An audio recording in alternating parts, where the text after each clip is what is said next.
എന്താ അമ്മേ പൂവിനോട് സംസാരിക്കുവാണോ? എൻ്റെ മോനെ ഇത് കണ്ടോടാ, ഇവിടെ ഒരു സാധനം ഇങ്ങനെ പിടിപ്പിക്കണേ, അല്ലെങ്കിൽ ഉണ്ടല്ലോ ഈ പൂ ഇതിനെ കെട്ടി വെക്കാൻ പറ്റത്തില്ല. എന്താ പിടിപ്പിക്കാത്ത? അത് നമുക്ക് പറയാനല്ലേ പറ്റി, പപ്പ ചെയ്തു തരട്ടെ. ഇത് കണ്ടോ, ചോദിച്ചില്ലേ? ഇത് വലിയ പൂവോ നോക്കി ചെയ്തു തരും, പക്ഷെ അത് ഞാൻ പറയുന്ന ഉടനെ ചെയ്തു തരത്തില്ല, അതിനൊരു സമയമെടുക്കും. നോക്കി അതിങ്ങനെ കാറ്റിലാടി പുതിയ മുട്ട വന്നല്ലോ. ഇത് കണ്ടോ, ഇത് എന്ത് രസമാണെന്ന് നോക്കി. കണ്ടോ വലിയ പൂവാ. കണ്ടിട്ട് മറ്റേ പൂവിന്റെ പേരെന്നായിരുന്നു? ഡാലിയ അല്ല, എന്നാ ഇപ്പം മേടിക്കണോന്ന് പറഞ്ഞത്? ഓ മാഗ്നോളിയ. മാഗ്നോളിയ പോലെ ഇരിക്കുന്നില്ല ഇത് കണ്ടിട്ട്. അടുത്ത മുട്ട് വരുന്നുണ്ട്, പക്ഷെ അത് ഇങ്ങനെ വെച്ച് കഴിഞ്ഞാൽ ഈ സാധനം അതേലോ ഇങ്ങനെ പിടിച്ചിരിക്കും, ഇതിങ്ങനെ പോകത്തില്ല. കൊള്ളാം. അമ്മ ഗാർഡനിലേക്ക് നോക്കാൻ ഇറങ്ങിയതാണ്, കുറച്ച് നല്ല വെയിലായി. ഇങ്ങോട്ടൂടൊന്ന് നോക്ക്.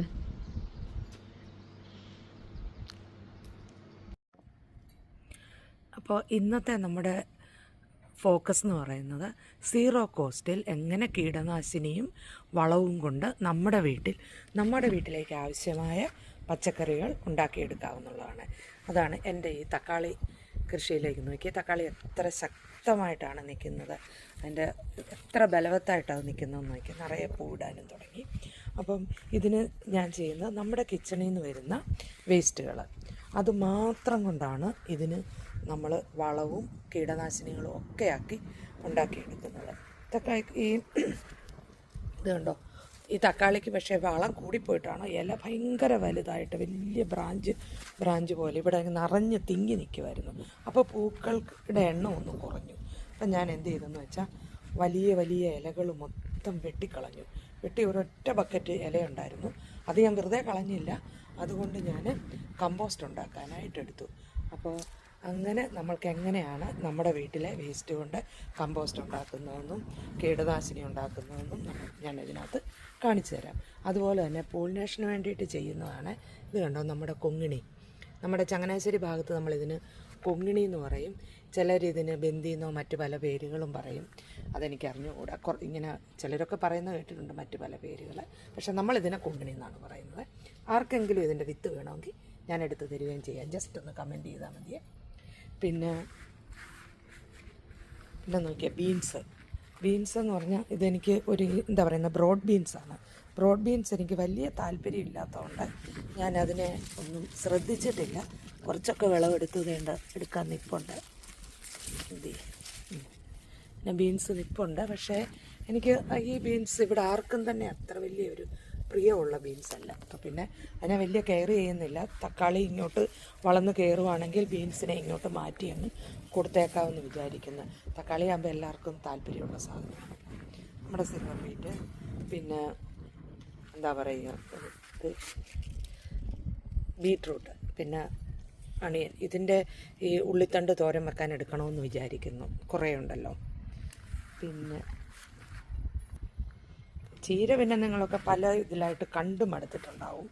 ചീര ഒരു എന്താ പറയുന്ന 4 പ്രാവശ്യം എങ്ങാണ്ട് ഞാൻ ഇതിൻ്റെ വിളവെടുത്ത് കഴിഞ്ഞു. സെയിം തണ്ടയാണ്. ഇത് കണ്ടോ, ഒന്ന് മേളിൽ നിന്ന് ആദ്യം എടുത്തു, അത് കഴിഞ്ഞിട്ട് സൈഡിൽ നിന്ന് 1 2 3 4 5 എത്ര പ്രാവശ്യം ഇതേന്ന് വിളവെടുത്ത് കഴിഞ്ഞെന്ന് നോക്കിക്കതേ 3 ഇങ്ങനെ. ഏറ്റവും കുറഞ്ഞത് ഒരു മൂടിൽ നിന്ന് ഒരു 3-4 പ്രാവശ്യമെങ്കിലും വിളവെടുത്ത് കഴിഞ്ഞു. അപ്പോൾ ഇനിയിപ്പോൾ ഇതൊന്നും കൂടെ എടുത്തു കഴിഞ്ഞാൽ ഇത് പിഴുത് കളയാം എന്ന് വിചാരിക്കുന്നു. പിന്നെ ഇത് ഒരെണ്ണം ഞാൻ പൂക്കാനായിട്ട് നിർത്തിയിട്ടുണ്ട്. വിത്ത് ആർക്കെങ്കിലും വേണമെങ്കിൽ കമൻറ്റ് ചെയ്യുക, വിത്ത് ഫ്രീ ആയിട്ട് തരുന്നതായിരിക്കും. ഞാൻ ഈ വിത്ത് വേണ്ട പൂത്തു, അപ്പോൾ ഇതെടുത്ത് ഉണക്കി വെക്കാം അടുത്ത വർഷത്തേക്കിനെന്ന് വിചാരിക്കുന്നു. പിന്നെ ഒരു ട്രിപ്പും കൂടെ ഞാനിത് വിതച്ചിട്ടുണ്ട്. അതുകൊണ്ട് അത് കിളുത്ത് വന്നു. ആർക്കെങ്കിലും തൈ വേണമെങ്കിലും ബന്ധപ്പെടാം, ഫ്രീ ആയിട്ട് തരുന്നതായിരിക്കും. ഇത് ബീൻസാണ്. ബീൻസൊന്നും എനിക്ക് ശരിയായില്ല. ഇതെനിക്കിഷ്ടമുള്ള ബീൻസാണ്. ഇതുണ്ടോ, ഇതെനിക്കിഷ്ടമാണ്, പക്ഷേ ഇത് വളരെ ലേറ്റായിട്ടാണ് എനിക്കിപ്പോൾ ഇത് കിളുത്ത് വന്നിരിക്കുന്നത്. പതുക്കെ മുട്ടിടാൻ തുടങ്ങുന്നതേ ഉള്ളൂ. ഇതിഷ്ടമാണ്. മറ്റേ ബ്രോഡ് ബീൻസ് ഇവിടെ ആർക്കും അത്ര വലിയ താല്പര്യമില്ല. ഇതൊക്കെ പിന്നെ ക്യുക്കമ്പറാണ്. ചേമ്പ്. ഈ ചേമ്പെന്ന് പറഞ്ഞാൽ ഇവിടെ ഈ നമ്മുടെ ഐലൻഡേഴ്സും ഫിജിയൻസും ഒക്കെ ഇതിൻ്റെ ഇലയ്ക്ക് വേണ്ടിയിട്ടാണ് ഇത് വെക്കുന്നത്. അപ്പം നമ്മൾ കൂടുതലും ഇതിൻ്റെ എന്താ പറയുന്നത് വലിയ താള് കറി വെക്കും, അല്ലെങ്കിൽ പിന്നെ ഇല ഞാനങ്ങനെ കണ്ടിട്ടില്ല നമ്മുടെ നാട്ടിൽ. കറി വെക്കുന്നത്. പക്ഷെ ഇവർ മൊത്തം ഈ ഇലയാണ്. ഞാൻ കഴിഞ്ഞ വർഷം ഇലയൊന്നും എടുത്തില്ല. പക്ഷെ ഇപ്രാവശ്യം ഞാൻ ഒരു ട്രിപ്പ് ഇല തേണ്ട എടുത്തു കഴിഞ്ഞു. ഇലയെടുത്ത് കറി വെച്ചു. നമുക്ക് കൂടുതൽ ഈ തോരൻ അങ്ങനത്തെ പരിപാടികളല്ലേ. ഇവർ ഈ സ്നാക്സൊക്കെ ഉണ്ടാക്കും. ഇതിലിങ്ങനെ മാവ് പുരട്ടി അത് സ്റ്റീം ചെയ്തിട്ട് മുറിച്ച് അത് വറുത്തൊക്കെ. അത് ഞാൻ അതിൻ്റെ കുറേ റെസിപ്പികൾ കണ്ടു നോക്കി. വേണേ ചെയ്ത് നോക്കാവുന്നതാണ്. പിന്നെ വെണ്ടയാണെങ്കിൽ അത് വലിയ ഫ്ലോപ്പാണ്. നോക്കിയേ, ഓൾറെഡി അത് പൂത്തു, ഒരു വിരലിൻ്റെ വലിപ്പമായപ്പോഴേ. തക്കാളി കുറേ എനിക്ക് പല വെറൈറ്റിയാണ്, പല വെറൈറ്റി തക്കാളികൾ ഇങ്ങനെ കിളുത്ത് വന്നിട്ടുണ്ട്. പിന്നെ തുളസി ആർക്കെങ്കിലും വേണമെങ്കിലും കമൻറ്റ് ചെയ്യാം, തരാം. കാര്യം എനിക്ക് തുളസികൾ ഞാൻ ഇഷ്ടം പോലെ കിളിപ്പിച്ചിട്ടുണ്ട്. പിന്നെ എനിക്ക് പരാജയപ്പെട്ടു പോയ ഒരു സാധനമാണ് കോളിഫ്ലവർ. ഞാനിപ്പം നോക്കാറില്ല, കാര്യം എല്ലാം പൂത്തു. പക്ഷേ പൂ ഇങ്ങോട്ട് വന്നപ്പോൾ തന്നെ എത്ര സൂക്ഷിച്ച് നോക്കിയിട്ടും ഒച്ചിനെയൊക്കെ ഞാൻ ഈവൻ പെറുക്കി കളഞ്ഞു, കീടനാശിനി അടിച്ചു. പക്ഷേ എന്നിട്ടും ഈ പൂ ഉണ്ടായപ്പോൾ അതേല വന്ന് ഇതുകൾ തൊട്ടു. അപ്പം പിന്നെ എനിക്കത് എല്ലാം ആക്ച്വലി കോളിഫ്ലവറായി നിൽക്കുക. വേണ്ട, ഇതിനകത്തുണ്ട് അവിടെ അതെല്ലാം ഉണ്ട്. പക്ഷേ എല്ലാത്തിലും ഓരോ പാട് കാണുന്നു. അതുകൊണ്ട് പിന്നെ എനിക്കൊരു താല്പര്യമില്ല. ഇത് ക്യാബേജാണ്. ഇതും എനിക്കറിയത്തില്ല എങ്ങനെയാണ്. ഇങ്ങനെ ഇത് കേട് വരുവാണെങ്കിൽ പിന്നെ ഞാൻ ചിലപ്പം ഇനി അത് ചെയ്യത്തില്ല.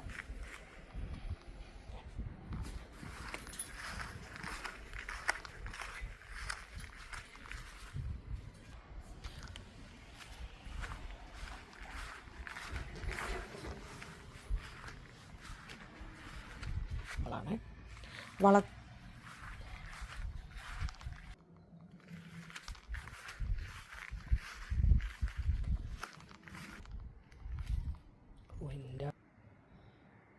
ഇത് 100% സീറോ കോസ്റ്റാണ്. കാര്യം അതുപോലെ തന്നെ യാതൊരു ബാഡ് സ്മെല്ലും ഇല്ല.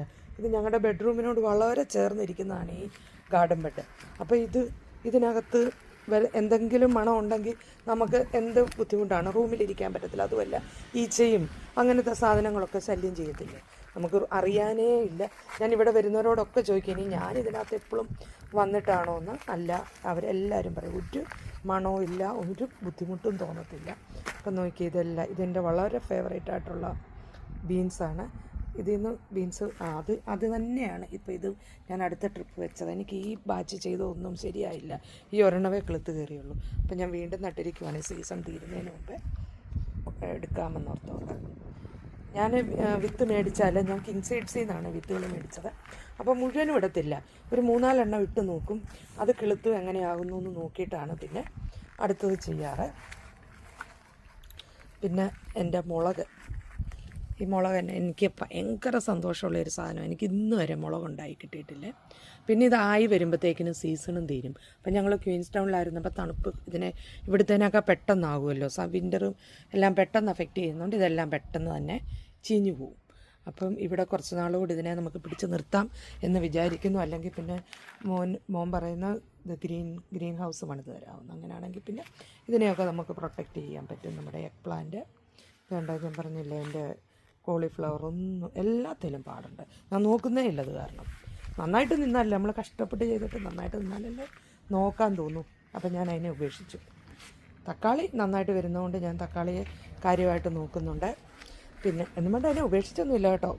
ഉപയോഗിച്ചില്ലെങ്കിലും അതിന് വളമൊക്കെ ഇട്ട് കൊടുക്കും. വളമെന്ന് പറഞ്ഞാൽ നമ്മുടെ ഈ ലിക്വിഡ് ഇതാണ്, ഇല്ലാതൊന്നും ചെയ്യുന്നില്ല. ഇനിയിപ്പം കമ്പോസ്റ്റൊക്കെ ഉണ്ടാക്കി വെച്ചിരിക്കുന്ന അടുത്ത വർഷത്തേക്കിനുള്ളത് യൂസ് ചെയ്യാനായിട്ടാണ്. ഇതാണ് നമ്മുടെ അടുത്ത മാരിഗോൾഡ്. ഇത് ഈ ഒരു തക്കാളിക്ക് വേണ്ടി അടുത്ത് നിർത്തിയിരിക്കുകയാണ്.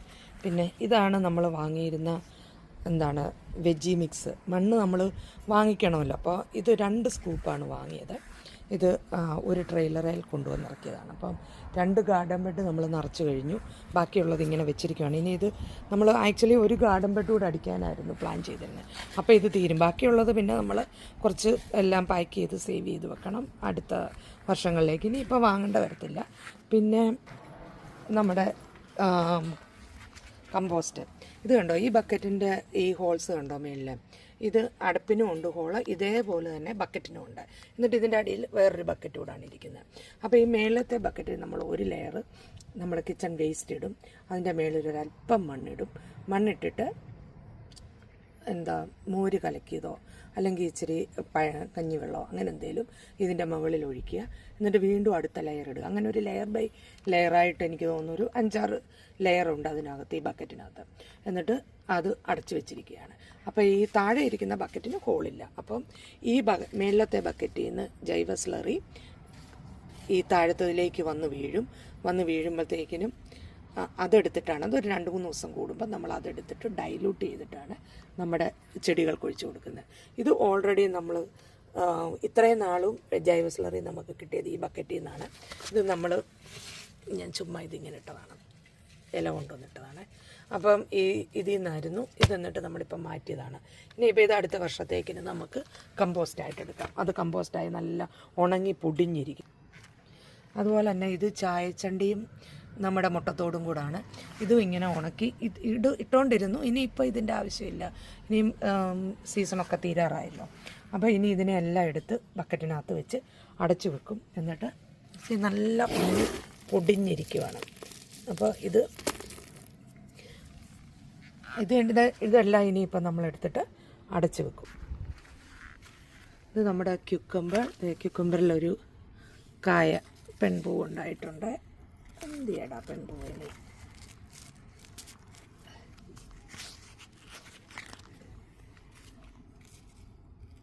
ഇതാണ്ട് പിന്നെ അത് അത്യാവശ്യം നല്ല കരുത്തിൽ. ഇതെല്ലാം നമ്മുടെ ആ വളം കൊണ്ട് കയറി വരുന്നതാണ്. ഇതൊരു ലൗക്യത എൻ്റെ ഫ്രണ്ട് തന്നതാണ്.